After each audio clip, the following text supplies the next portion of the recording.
Oh, I think it's very important.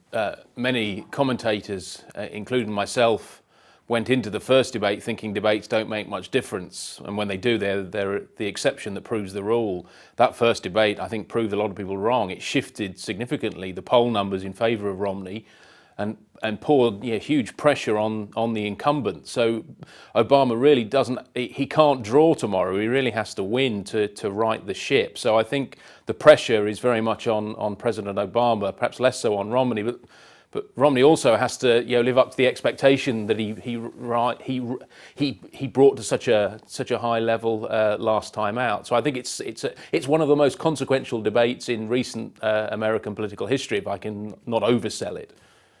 This debate, though, is a different style. It's a town hall debate with people asking questions. How's that going to suit President Obama when he needs to step up the attack on Mitt Romney? Well, I think it cuts both ways for the president. He's clearly, when you look at polls on who the electorate would rather have a beer with, he's something like 30 points ahead over Romney. So he's the more likeable candidate, and nobody doubts that in some ways he has the charisma, the charm, the sexy personal story that makes him such a compelling political figure. The problem is he's not been able to translate that into a substantive record. He's not been able to produce jobs, not in a way he can claim much credit for. Whereas Romney has a charisma deficit. He's had a charisma bypass, his detractors argue. All he has to do is show competence. This arena is set up to expose both the strengths and weaknesses of the candidates. They've actually got to pick and mix with the great unwashed, with the undecided voters in the middle that comprise the audience in New York tomorrow. And I think it could cut both ways. The likability of the president could come up against the greater substance of the challenger. So I think in some ways it's a much more complicated debate scenario with possible very profound consequences for both men. Yes, and President Obama was criticised, wasn't he, for being a bit light on vision and saying a lot of what he's not going to do.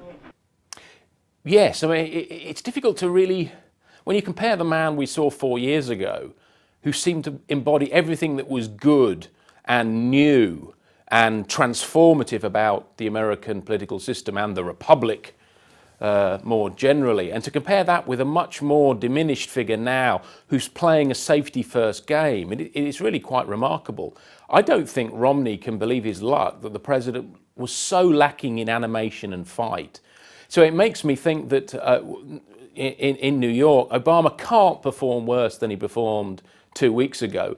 And Romney can't perform much better. So it could be that we see a draw. But I think a draw would suit Romney at this point more than it would suit the incumbent, who really needs to win and win big, to show he's got fight, to show he wants another 4 years, something that was clear 4 years ago and has become far less clear in the current election. Dr. Tim Lynch, thanks very much for speaking to us on Newsday. No problem, Selena.